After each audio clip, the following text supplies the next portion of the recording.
अस्सलाम वालेकुम ख़ातिन हज़रात, मैं हूँ स्टार अहमद कसाना। इम्पोर्टेंट डेवलपमेंट्स हैं, ख़ास तौर पे ये जो डिसीजन आया है फैज़ाबाद धरना केस के हवाले से, ये बहुत ही इम्पोर्टेंट है और उसमें आपको पता है कि जनरल फैज़ साहब को क्लीन चिट दे दी गई है और अब बनेगा क्या उस नैरेटिव का जिसके ऊपर पिछले कई सालों से सियासत हो रही थी, उसका भी ज़रा तज़िया करते हैं और उसमें ज़ाहिर है इम्प्लिकेट कर दिया गया है शहबाज़ शरीफ साहब की उस वक़्त की सूबाई हुकूमत को। तो इसका क्या तज़िया होगा, ये भी ज़रा जाँचने की कोशिश करेंगे। फिर ये है कि कोर कमांडर्स कॉन्फ्रेंस हुई है और उस इस बैकग्राउंड में हुई है कि कोर कमांडर मंगला का रेज़िग्नेशन आया है और उससे पहले आपको पता है कि भावलनगर का वा वाक़या जो है, ये उस पस मंज़र में हो रही है, तो इसकी क्या इम्पोर्टेंस होगी। फिर जावेद लतीफ़ साहब वगैरह जो है वो राना सनाउल्लाह समेत कुछ ऐसे-ऐसे बयानात दे रहे हैं, जो कि बड़े अजीब तरह के हैं। उसमें हम देखते हैं कि नवाज़ शरीफ साहब की पॉलिसी है क्या? उसका भी ज़रा तज़िया करने की कोशिश करते हैं और फिर इमरान खान साहब के केसेस का भी ज़रा देखेंगे कि क्या सूरत-हाल चल रही है। इन तमाम उमूर पे बात करेंगे, हमारे साथ मौजूद हैं जनाब सलमान आबिद साहब, सीनियर सहाफ़ी लाहौर से। अस्सलाम वालेकुम सलमान भाई। वालेकुम सलाम इरशाद भाई, कैसे हैं आप? ठीक ठाक हैं? अल्लाह का शुक्र है जी, आपकी दुआएँ हैं। अच्छा, ये मेरा ख़्याल है शुरू इधर से ही कर लेते हैं कि जो फैज़ाबाद धरना केस का फ़ैसला आया है, वो जो उन्होंने कमीशन बनाया हुआ था, उस फ़ैसले के बाद तो फिर वो जो नैरेटिव था, नवाज़ शरीफ साहब इतने सालों से ये कह रहे थे कि जी मुझे क्यों निकाला, और उसके बाद फिर जनरल फैज़ के ऊपर सारी चीज़ें डालते थे और फिर जनरल बाजवा का भी नाम कई-कई दफ़ा लेते थे, लेकिन मेन फ़ोकस उनका जनरल फैज़ हुआ करते थे। तो इसमें तो उन्होंने उनको क्लीन चिट दे दी है, तो अब उनकी क्या सियासत का हाल होगा? देखिए, सिर्फ नवाज शरीफ का या मरियम नवाज का बयानिया नहीं कल खत्म हुआ, बल्कि हमारे मीडिया में बैठे हुए बहुत से अफराद जो सियासी तजिया निगारी और एंकरिंग के अंदर इन्वॉल्व है, उन्होंने भी जनरल फैज के खिलाफ एक पूरा बयानिया बनाया था जो पीएमएलएन के बयानिए के साथ मुताबिकत रखता था और उनको काफी शर्मिंदगी का सामना करना पड़ा है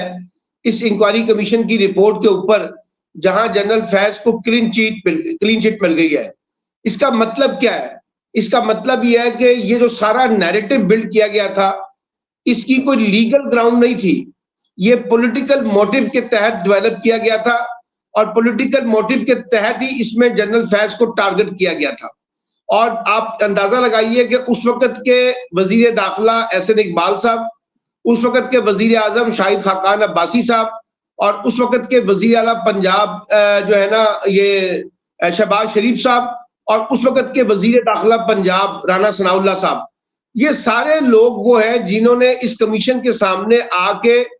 अपना वो नैरेटिव बिल्ड नहीं किया जिसके ऊपर पीएमएलएन जो है मैदान के अंदर नैरेटिव बिल्ड कर रही थी। और यहाँ तो अव्वल तो वो कमीशन के सामने ज्यादा पेश नहीं हुए, और अगर पेश भी हुए तो उन्होंने कहा कि ये तो हमने हुकूमत ने खुद उनसे रिक्वेस्ट की थी जनरल फैज के साथ कि वो इस सारे मामले में सहूलतकारी करें और इस मामले में फैसिलिटेट करें। और यही मैं आपको बार बार कहता था कि जब एहसन इकबाल साहब और खाकान अब्बासी साहब ने खुद उनको इन्वाइट किया था और कहा था कि सारे मामले में आके आप हमें फैसिलिटेट करें, तो फिर उसमें ये कहना कि जनरल फैज बराह रास्त इसमें इन्वॉल्व थे, ये ज्यादती थी। और वो फिर आपने देखा कि जो कमीशन का फैसला आया वो भी उसी तरीके से आया जिस तरह से बहुत से लोग यहाँ पर कह रहे थे। तो अब ये जो पीएमएलएन का पॉलिटिकल नैरेटिव जो बिल्ड किया गया था जनरल फैज के खिलाफ, वो तो खत्म हो गया। इवन जनरल बाजवा के खिलाफ भी जो उन्होंने नैरेटिव बिल्ड किया था, जब वो रिजीम चेंज के साथ उनके साथ सहूलतकारी का रोल प्ले कर लिया, हुकूमत ले ली और हुकूमत मिलने के बाद जनरल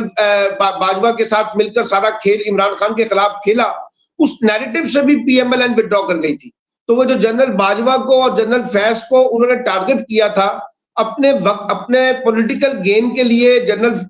बाजवा के साथ पहले डील की और उसके बाद फिर जनरल फैज को टारगेट किया, लेकिन इस पूरी इंक्वायरी कमीशन रिपोर्ट में ये कहीं साबित नहीं हो सका, ना वो एविडेंस दे सके। बल्कि आपने जैसे कहा कि उसमें पंजाब हुकूमत को कल्प्रिट साबित किया गया है, तो पंजाब की उस वक्त की हुकूमत के सरबराह शहबाज शरीफ थे जो आज प्राइम मिनिस्टर के तौर पर बैठे हुए हैं। तो ये एक बड़ा धचका है उस नैरेटिव की लड़ाई के अंदर जो बिल्ड किया गया था, और जिस तरह से जनरल फैज को क्लीन चिट मिली है उससे यकीनी तौर पर पीएमएलएन का और हमारे जो मीडिया के अंदर जो जर्नलिस्ट थे उनको काफी धचका लगा है कि जिस तरह से जनरल फैज को क्लीन चिट मिली है। और आपने देखा कि अफसार आलम साहब का एक ट्वीट भी आया है और उन्होंने कहा कि जनाब मैं ये करता हूं, मैं माफी मांगता हूं, मुझसे गलती हुई, लेकिन उसका भी उनका मसला उसका भी तंजिया था, यानी जिस तरीके से उनको क्लीन चिट दी गई है। और पीएमएलएन ने अपने साथ साथ उन तमाम जर्नलिस्टों को भी खराब किया जिनको जिनको जिनको ये फीड किया गया था कि ये नैरेटिव बिल्कुल ठीक है। हाँ, लेकिन साथ-साथ ये भी देखें कि उनका नैरेटिव भी उड़ गया और दूसरी साथ हम ये भी देख रहे हैं कि जिस तरीके से ये बात आगे आई है और उसके बाद अब जो रिएक्शन ख्वाजा आसिफ साहब की तरफ से, जो कि वज़ीर दिफा हैं इस वक़्त, उन्होंने ये कहा जी कि हुकूमत को ये जो रिपोर्ट है इसको मुस्तरद कर देना चाहिए। और इसके साथ ये भी देखें कि जो हम सुन रहे थे कि पिछले दिनों से कि नवाज़ शरीफ साहब अब ईद के बाद कोई नया बयानिया बनाने जा रहे हैं, तो इसका मतलब है कि उनके उस नए बयानिए को भी खासा धचका लगेगा इसके बाद। देखिए ना, पहली बात तो यह है कि ख्वाजा आसिफ साहब अगर इस कमीशन की रिपोर्ट को मुस्तरद करना चाहते हैं तो वो जरूर करें, लेकिन जरा वो इसका भी तजिया करें कि उस वक्त के वजीर दाखिला एहसन इकबाल साहब और उस वक्त के वजीर आजम खाकान अब्बासी साहब का जो पॉइंट है वो तो उनके अगेंस्ट है। वो तो ख्वाजा आसिफ के बयान की हिमायत नहीं करता। वो तो उन्होंने कहा कि हमने खुद उनको कहा था कि वो हमें आके फैसिलिटेट करें। तो इसलिए मेरा नहीं ख्याल कि इसको चैलेंज करने का मतलब ये है कि पीएमएलएन एक और अपने पॉलिटिकल गेम खेलने के लिए इस तरह की बात करेगी, लेकिन सबको पता है कि कोई एविडेंस पीएमएलएन पेश नहीं कर सकी उस वक्त की गवर्नमेंट इस कमीशन के सामने। एक बात। दूसरी बात यह है कि नवाज शरीफ साहब जो है वो इस वक्त जिसे कहते हैं ना एक कंफ्यूजन का शिकार हो चुके हैं। और ये जो लाहौर में मुलाकात हुई थी हमारे जर्नलिस्टों के साथ उनकी, उसमें उन्होंने अपनी कंफ्यूजन भी शेयर की, अपनी फ्रस्ट्रेशन भी शेयर की है। अब वो चाहते ही हैं कि जो कुछ हो रहा है इससे कैसे पॉलिटिकली दोबारा अपने आप को रिवाइव किया जाए। अच्छा, अब उसके लिए प्रॉब्लम भी आ रही है कि एक तरफ फेडरल गवर्नमेंट है, दूसरी तरफ प्रोविंशियल गवर्नमेंट है और बेटी की हुकूमत है। अब आप ये नहीं हो सकता कि एक ही वक्त में अपोजिशन बन जाए और एक ही वक्त में आप हुकूमत बन जाए। या आपने हुकूमत बचानी है तो आपको कंप्रोमाइज करने पड़ेंगे, और अगर आपने हुकूमत नहीं बचानी तो फिर आप एक बोल्ड स्टांस लेने की कोशिश कर सकते हैं। लेकिन ये नहीं हो सकता कि जो पहले आपने नैरेटिव बिल्ड किया और जिस तरह से उन नैरेटिव के साथ आपने सलूक किया और अब आप कोई नैरेटिव बिल्ड करेंगे कि जनाब मेरे साथ बड़ी ज्यादती हुई है। एक्चुअली मैं समझता ये हूं कि नवाज शरीफ साहब को यकीनी तौर पर साइडलाइन किया गया होगा, लेकिन अब असल साइडलाइन नवाज शरीफ साहब खुद हुए हैं। इस्टेब्लिशमेंट से ज्यादा वो खुद उसके कसूरवार हैं। उसकी वजह यह है उन्होंने पाकिस्तान की पॉलिटिक्स को मिसकैलकुलेट किया। वो ये समझ रहे थे जब वो पाकिस्तान आएंगे या उनको समझाया गया था तो आप एक बहुत बड़ी सियासी हकीकत के तौर पर सामने आएंगे, आप एक नेल्सन मंडेला बन जाएंगे, पूरी दुनिया पूरा पाकिस्तानी अवाम आपके साथ खड़ी होगी और आप 2/3 अक्सरियत ले लेंगे और आपको वजीर आजम बनाने का फैसला कर दिया गया। ये सारी चीजें उनको नजर आ रही हैं कि जनाब उस तरह से नहीं हुई। उसकी वजह यह है कि पीएमएलएन ग्राउंड के अंदर वहां नहीं खड़ी हुई थी जहां उसको बताया गया कि आप वहां खड़े हैं, और उसका नुकसान फिर उनको सेटबैक हुआ। तो अब नवाज शरीफ साहब की मजबूरी है कि अगर वो जाते हैं एक जहरियाना हिकमत अमली की तरफ तो वो पीएमएलएन के लिए और उनकी बेटी की हुकूमत के लिए और भाई की हुकूमत के लिए मुश्किल सूरत हो जाएगी। जैसे राना सनाउल्लाह साहब और जावेद लतीफ जो बयान दे रहे हैं उसके बाद तो शहबाज शरीफ साहब की पॉलिटिकल पोजीशन और वीक हो गई है ना। मसलन कल राना सनाउल्लाह ने कहा है कि जी अब हमसे कारकर्दगी का सवाल ना पूछा जाए, तब्दीली का सवाल ना पूछा जाए, क्योंकि ना ये हमारी हुकूमत है,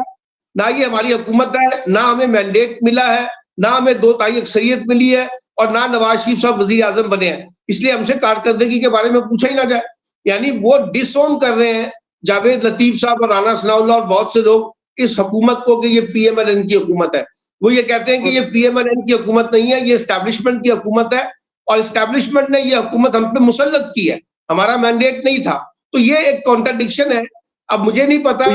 कि इस बयानिए को नवाज शरीफ साहब की अगर सपोर्ट हासिल भी है तो इसका मतलब है कि नवाज शरीफ साहब डबल गेम खेल रहे हैं। एक तरफ वो अपने भाई की हुकूमत और बेटी की हुकूमत के साथ खड़े हैं और दूसरी तरफ वो एक पॉलिटिकल नैरेटिव बना रहे हैं ताकि मैं अपनी पॉलिटिकल पोजीशन को रिवाइव कर सकूं। मेरा ख्याल है कि नवाज शरीफ साहब अब काफी लेट हो चुके हैं और ट्रेन उन्होंने मिस की है। जब वो इस पोजीशन में थे तो उनको स्टैंड लेना चाहिए था, बल्कि कहना चाहिए था कि जनाब 8 फरवरी का इंतखाब में हार गया हूं, और खुले दिल के साथ उनको इतराफ करना चाहिए था, उससे उनका सियासी कद बढ़ता। और उन्होंने जो 9 तारीख का मैंडेट कबूल करके अपने ऊपर अपनी जमात के ऊपर जिस तरह से उसको मुसल्लत किया है, आज उसका खमियाजा जो है वो नवाज शरीफ साहब भुगत रहे हैं कि उनकी हुकूमत तो है लेकिन वो अवामी तायीद से, अवामी मैंडेट से और अवामी हुक्मरानी से महरूम इस वक्त उनकी हुकूमत है। और मेरा ख्याल है कि अब उनके पास ऑप्शन यही रह गया कि वो जाके तंदूरों वगैरह पे जाके रोटियां शोटियां चेक करें, आटा शाटा जरा देखा करें कि क्या सूरत हाल है की। लेकिन जावेद लतीफ साहब ने एक बड़ी इंपॉर्टेंट बात कही है। रिपोर्टेडली उन्होंने ये ब्लेम किया है एस्टेब्लिशमेंट के कुछ लोगों को और उन्होंने कहा कि शेखुपुरा की 5 जो सीटें हैं वो बेची गई हैं वहां पे 90 करोड़ रुपया दे के। आप यहाँ से अंदाजा लगाएं कि ये इस तरह के बयान जो आ रहे हैं इससे क्या साबित होता है कि इसका मतलब है कि जो पीएमएलएन के अपने लोग हैं, वो भी अब ये मानने पे तैयार हो चुके हुए हैं कि ये सारे का सारा जो इलेक्शन था, ये सेल आउट था, सोल्ड आउट था, सारे का सारा बिका है। लेकिन अब पीएमएलएन के तो बहुत से लोग ये कह रहे हैं कि हम ये इलेक्शन हार गए थे, और बल्कि अब तो हमारे वो जो पीएमएलएन के एक हमायत याफ्ता हमारे मुनीफ फारूक साहब हैं, जो जर्नलिस्ट हैं, उन्होंने भी कहा कि जी 20-22 सीटों से ज्यादा पीएमएलएन की सीटें नहीं बनती थी। अच्छा, अब ये 20-22 सीटों को जिस तरह से तब्दील करके बड़ी सीटों में तब्दील किया गया, तो उसमें एक तो इमरान खान का खौफ था कि उनको पीछे लगाना है, और दूसरा ये था कि जनाब इसके अंदर सीटें बिकी हैं बकायदा, और बकायदा जो इलेक्शन कमीशन का अमला है और वहां के जो मुतलका अफसरान हैं, उन्होंने बकायदा सीटें बेची हैं, इसमें कोई शक नहीं है, पैसे दिए हैं, और पैसे देकर उन्होंने सीटें जो है वो इमरान खान को क्योंकि हराना था, इसलिए मुखालिफ को जिताने के लिए उन्होंने वहां से पैसे लिए। अब सवाल ये है, इस इलेक्शन की कोई इंक्वायरी तो नहीं हो रही, कोई इन्वेस्टिगेशन तो नहीं हो रही, कोई कमीशन तो नहीं बनाया गया, वरना अभी आप देखिए ना जिस तरीके से इंतखाबी नताइज को तब्दील किया गया और जिस तरीके से अब उन इंतखाबात के नताइज को मुख्तलिफ अदालतों के अंदर चैलेंज किया जा रहा है, ट्रिब्यूनल्स के अंदर, और वहां पता चल रहा है कि जनाब किस तरीके से जो है ना काउंटिंग के अंदर बदनवानी की गई है, बदयांती की गई है, ये सारी जाहिर करता है कि ये सारा का सारा इलेक्शन जो है ये वो इलेक्शन नहीं है, ये तो आपने इलेक्शन के नाम पर सिलेक्शन का एक ऐसा घिनौना खेल खेला था जिसका खमियाजा अब सब लोग भुगत रहे हैं ना, और खुद पीएमएलएन भी भुगत रही है, खुद पीएमएलएन भी भुगत रही है, क्योंकि पीएमएलएन के अंदर अगर आप उनकी निजी मजालिस में जाकर लोगों से उनकी गुफ्तगू सुने तो वो कहते हैं कि ये हुकूमत तो हमारी नहीं थी, हमें तो जबरन ये हुकूमत दी गई है, इमरान खान की दुश्मनी में एस्टैब्लिशमेंट ने हम पर मुसल्लत की है। तो मेरा ख्याल ये है कि पीएमएलएन को अपनी पॉलिटिकल पोजीशन को रिवाइव करने के लिए अब कुछ नया कुछ करना पड़ेगा, इस खेल से तो कुछ नहीं मिलने वाला, और इस हुकूमत के अंदर रहते हुए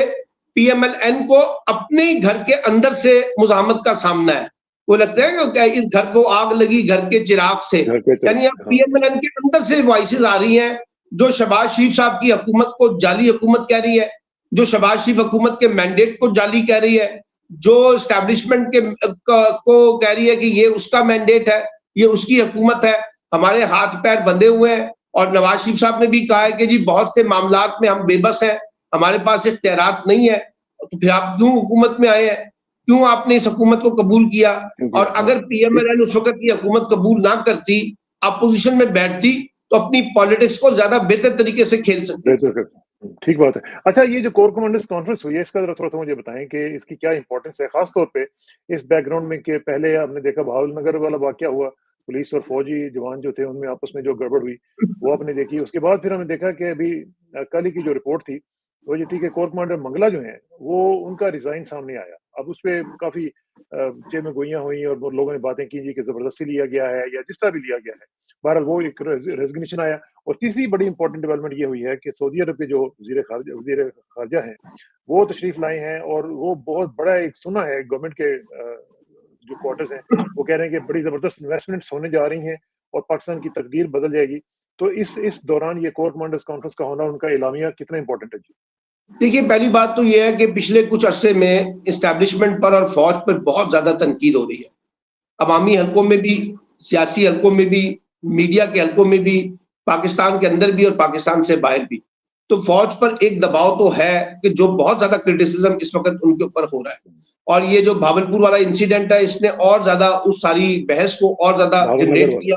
और फौज के ऊपर जो है ना तनकीद काफी खुलकर हुई है कि शायद ये लोग जो है कानून की हुक्मरानी के खिलाफ हैं, कानून से बारातर है, और जिस तरह से इन्होंने ये किया है, एक प्रेशर तो वो था। दूसरा प्रेशर फिर वो देखा आपने को जो नोशकी में हुआ वाकया, जहां पर पंजाब से ताल्लुक रखने वाले लोगों को जो है निकाल के मारा गया, उससे भी फिर ये लगा कि ये सारी दहशतगर्दी और ये सारी की सारी चीजें दोबारा उभर रही हैं। और तीसरी बात आपने की कि जनाब ये जो सऊदी अरब वाले हैं, अब वो यहाँ पर आकर इन्वेस्टमेंट करना चाहते हैं, और पाकिस्तान में 30-30 साल तक की वो लीज पर मुख्तलिफ मंसूबे जो हैं वो उनके जेरे गौर हैं। अब ऐसे में उनको चाहिए पाकिस्तान के साथ, पाकिस्तान के अंदर एक सिक्योरिटी की सूरत हाल,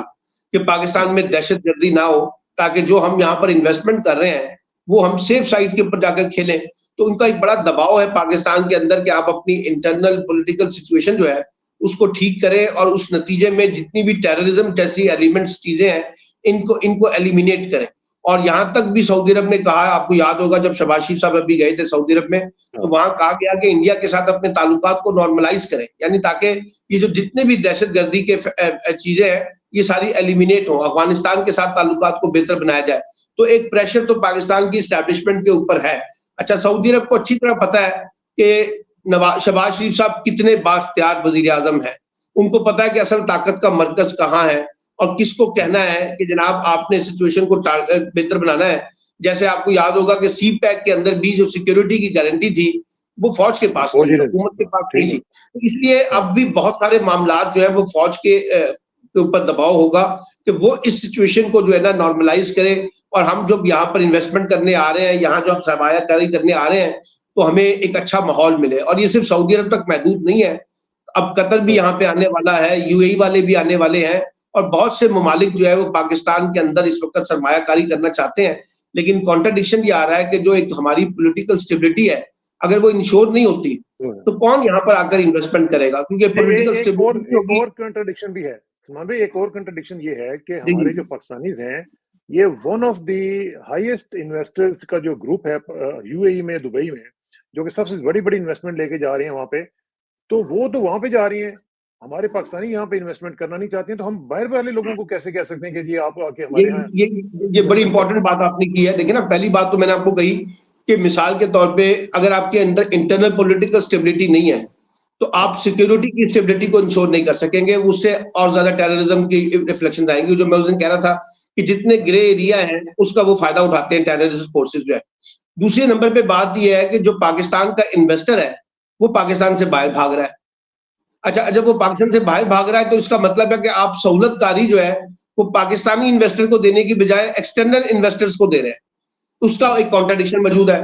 तीसरा बड़ा मसला आपने ये पैदा कर दिया है कि पिछले 2-3 साल की पॉलिटिक्स में आपने ओवरसीज पाकिस्तानियों को जिस तरह से नाराज किया है और जिस तरह से उनका इत्तेमाद खोया है, तो वो लोग क्यों आपको लीगल तरीके से पैसे भेजेंगे? वो तो नहीं भेज रहे, वो तो दूसरे तरीके इख्तियार कर रहे हैं। और मैं बहुत से लोगों को जानता हूं जो ओवरसीज में बैठे हुए हैं, वो बड़े गुस्से में है इस वक्त पाकिस्तान के हालात के बारे में और पाकिस्तान के मामलात के बारे में। तो ये भी एक कॉन्ट्रडिक्शन है कि एक तरफ ओवरसीज पाकिस्तानी, एक तरफ आपके इंटरनल इन्वेस्टर, एक तरफ आपके एक्सटर्नल पाकिस्तानी इन्वेस्टर भी हैं जो बाहर बैठे हुए हैं वो है, और एक तरफ आपके ये जो गैर मुल्की इन्वेस्टर्स है ये है। और उसी दौरान आपकी पॉलिटिकल पोलराइजेशन है, उसी दौरान आपके यहाँ लॉ एंड ऑर्डर की सिचुएशन है, और उसी दौरान आपकी जो है टेररिज्म जैसे मामलात हैं। और ये ध्यान में रखिएगा कि एक तरफ लॉ एंड ऑर्डर की सिचुएशन है और एक तरफ टेररिज्म, ये दो मुख्तलिफ चीजें हैं। यानी लॉ एंड ऑर्डर की सिचुएशन तो एक ऐसी चीज है जिसको आपकी प्रोविंशियल गवर्नमेंट ने डील करना है, टेररिज्म एक ऐसी चीज है जिसको आपकी प्रोविंशियल, फेडरल गवर्नमेंट और स्टेट इंस्टीट्यूशन ने डील करना है।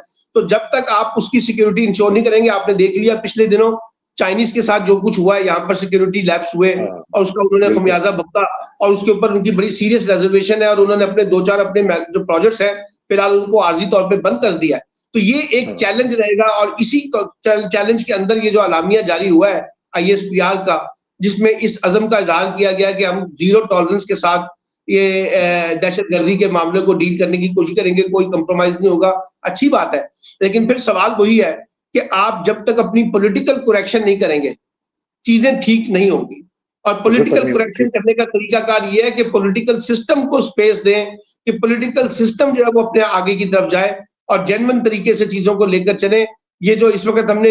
एक दुश्मनियों का जो माहौल बनाया हुआ है, सियासी दुश्मनियों का, इसको एलिमिनेट करें, इसको खत्म करें, ताकि एक जेन्युइन पॉलिटिकल प्रोसेस उसका इम्पैक्ट जो है वो आपकी इकोनॉमिक स्टेबिलिटी पे और सिक्योरिटी स्टेबिलिटी पे पड़े, और ताकि थोड़ा सा टेम्परेचर भी थोड़ा सा कूल ऑफ हो। अच्छा, ये मुझे बताइएगा कि इमरान खान के जो केसेस हैं उनके हवाले से हम देख रहे हैं कि लैतुलाल हो रहा है, वकील साहब ही नहीं आते हैं, कभी कुछ हो रहा है कभी कुछ हो रहा है, और उनके साथ जो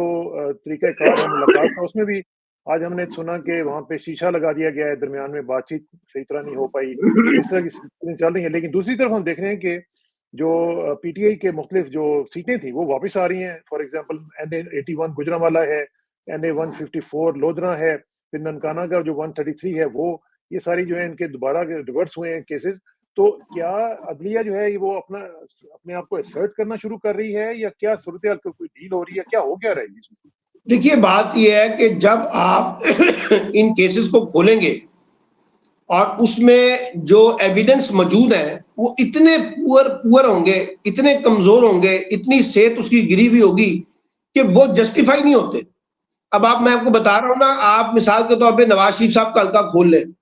आपको पता चल जाएगा। वो भी खुल यानी गया, आप अंदाजा वो भी देखे लगाइए ना, नवाज शरीफ साहब वो के भी हल्के में। जो नवाज शरीफ का जो हल्का है 130 वाला, डॉक्टर यास्मीन वाला, वो भी चैलेंज कर दिया गया जी है। जी, और वो भी जरा मैं ये कह देखिएगा रहा हूँ फिर कि क्या होता नवाज है। शरीफ साहब का जो फॉर्म 47 है ना, उसमें यानी कि पीटीआई के जो कैंडिडेट थे वो यास्मीन राशिद और नवाज शरीफ साहब को वोट लिखे हुए हैं, बाकी सारे कैंडिडेट के 0-0 वोट लिखे हुए हैं, यानी इनको कोई वोट ही नहीं पड़ा। इससे ज्यादा कोई मजाक हो सकता है? मुझे आप बताइए जरा। और बड़ी दिलचस्प बात यह है कि वहां जो मुखालिफ कैंडिडेट थे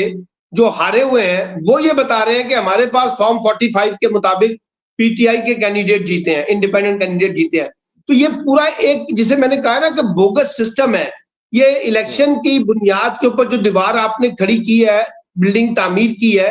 ये इतनी बोसीदा है, खस्ता हाल है कि इसकी सेहत इतनी गिरी हुई है, ये वेंटिलेटर के ऊपर पड़ी हुई है। जब भी इसको सिस्टम को पॉलिटिकली चैलेंज किया जाएगा और लीगली चैलेंज किया जाएगा, सब ये इतराफ करते हैं पाकिस्तान में कि 2024 का जो इंतखाब है वो जेन्युइनली जो 8 फरवरी का मैंडेट था उसको उस रात चोरी करके 9 फरवरी वाले दिन एक नए मैंडेट के साथ, एक नई नवेली दुल्हन के साथ तैयार किया गया था। इसलिए इस इंतखाबात की कोई क्रेडिबिलिटी नहीं है। आप जब तक लेके चलना चाहें सिस्टम को लेके चलें, क्योंकि आप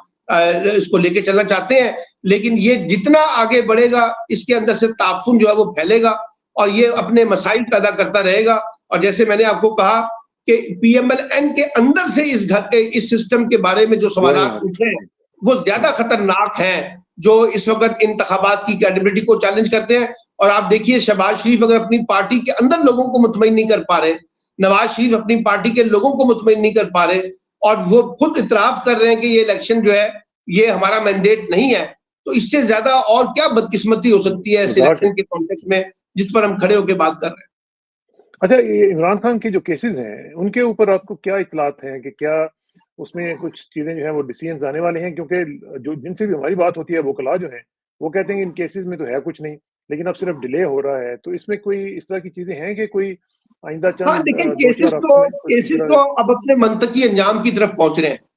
केसेस के अंदर जो लीगल ग्राउंड थी वो पहले भी मैंने आपको कहा था कि बहुत वीक थी,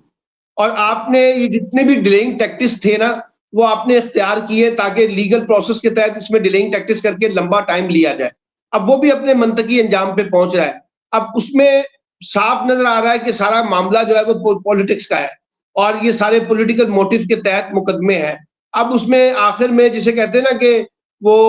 एक डिलेइंग टैक्टिक्स करके मजीद इसको जितना तूल दिया जा सकता है दिया जाए। जैसे आपने देखा कि वो वकला पेश नहीं हो रहे, वो मजीद टाइम मांग रहे हैं, तो ये सारे डिलेइंग टैक्टिक्स है। मेरा ख्याल ये है कि नवाज शरीफ इमरान खान का जो केस लीगल केस है वो काफी हद तक अब अपनी मंतकी अंजाम की तरफ पहुंच रहा है। अब सिर्फ जो बुनियादी मसला है कि एक सियासी फैसले के तहत ये फैसला करना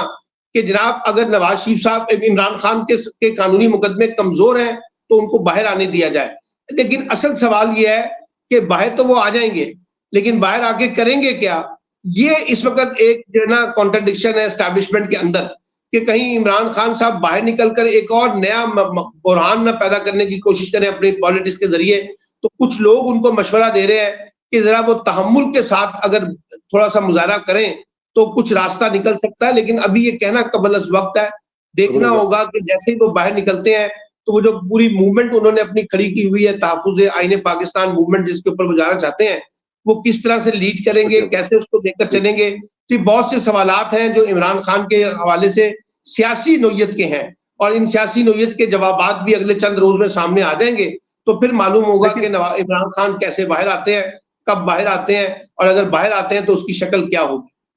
लेकिन सलमान भाई, जो आपने तहफ़्फ़ुज़ आइन की बात की है, जो तहरीक चलाई जा रही है, उसमें तो आप देखें ना, जो अभी पहला जलसा हुआ उसके बाद भी हम देखेंगे अभी मज़ीद कुछ सिलसिला होगा, तो उसमें अभी तक कोई हमें कोई एग्जैक्ट या टू द पॉइंट या टारगेटेड अप्रोच नजर नहीं आ रही है। तहफ़्फ़ुज़ आइन क्या होता है? मतलब आइन तो सबने तहफ़्फ़ुज़ के लिए कसम खाई हुई है और हलफ भी उठाते हैं, लेकिन करता कोई भी नहीं है। तो क्या ये आप समझते हैं कि ये टारगेटेड अप्रोच है, बिल्कुल उनके टारगेट्स क्लियर हैं, या कुछ वेगनेस आपको देखिए नजर आ रही है? वो अब बाद औक़ात आप एक बड़े डेस्टिनेशन पे पहुंचने के लिए ना कुछ पॉइंट्स को बुनियाद बना के अपने लिए स्पेस क्रिएट करते हैं। पीटीआई के लिए तो इस वक्त पॉलिटिकल स्पेस है नहीं ना जी।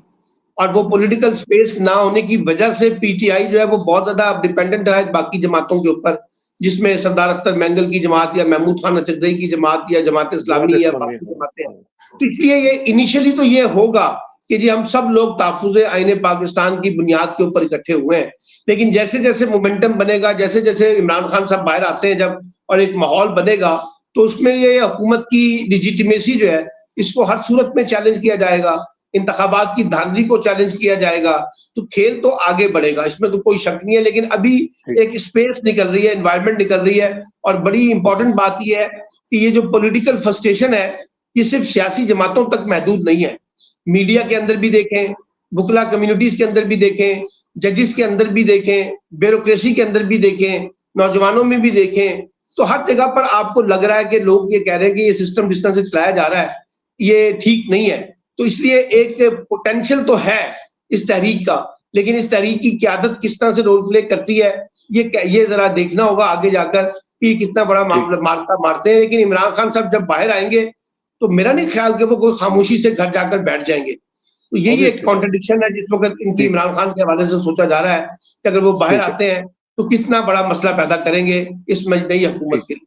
ठीक है, अच्छा आखिर में ये मुझे बताएं कि आसिफा भुट्टो ज़रदारी साहबा ने हलफ उठा लिया है और ख्वाजा आसिफ साहब को सुना था बड़े वो सीखपा हुए थे और वो कह रहे थे जी कि उनको गालियां दी गई हैं पीटीआई की तरफ से, लेकिन जब हमने चेक किया तो पता चला कि कोई ऐसी बात नहीं हुई है और वो कह रहे थे जी कि पीटीआई वाले हैं ही ऐसे, ये बड़ी गलीज जुबान इस्तेमाल करते हैं। हालांकि मेरा ख्याल है ख्वाजा साहब का अपना भी रिकॉर्ड कोई इतना खास अच्छा नहीं है इस मामले में खवातीन के हवाले से, तो ख्वाजा साहब ने एक बात जो हुई नहीं है उसको क्यों ये इशू बना रहे हैं? ख्वाजा साहब को पिछले कुछ अरसे में काफी ज़हनी तौर पे झटके लगे हैं और उनकी सियासत भी खराब हुई है और उनकी आकबत भी खराब हुई है। यानी जो रेहाना डार ने उनके साथ सलूक कर दिया है ना सर, वो जीत तो गए हैं और जिता दिए गए हैं, लेकिन ये पीछा कर रहा है उनका। और सियालकोट में जाके आप किसी से भी पूछें कि ये इलेक्शन किसने जीता है तो लोग कहते हैं रेहाना डार ने जीता है। और दूसरी बात यह है कि अब वो जो बातें कर रहे हैं उनकी पार्टी में भी उनकी वो उस तरह की कबूलियत नहीं हो रही। जैसे मैंने ये कमीशन वाली बात आपने की है, इसके ऊपर मैंने आपको बात की है। अब पीटीआई का गुस्सा तो उनको इतना है, वो समझते हैं कि हमारी सारी सियासत का खात्मा जो है पीटीआई ने किया है और इमरान खान ने किया है। तो एक तो गुस्सा है और ताज्जुब है उनके अंदर इमरान खान के बारे में। फिर वो ऐलान भी कर चुके हैं कि मैं अब आखिरी इलेक्शन लड़ रहा हूँ, इसके बाद मैंने अब इलेक्शन भी लड़ना। तो मेरा ख्याल है कि इसके बाद बस वो लल्ला करेंगे और किसी मस्जिद में जाके चिल्ला चिल्ला काटेंगे। इससे ज्यादा अब उनके बारे में क्या गुफ्तगू की जाए। वो भी तौफीक दी अल्लाह ने, तभी होगा। बहुत बहुत शुक्रिया, बहुत बहुत शुक्रिया। इंशाल्लाह जल्दी मुलाकात होगी। अस्सलाम वालेकुम।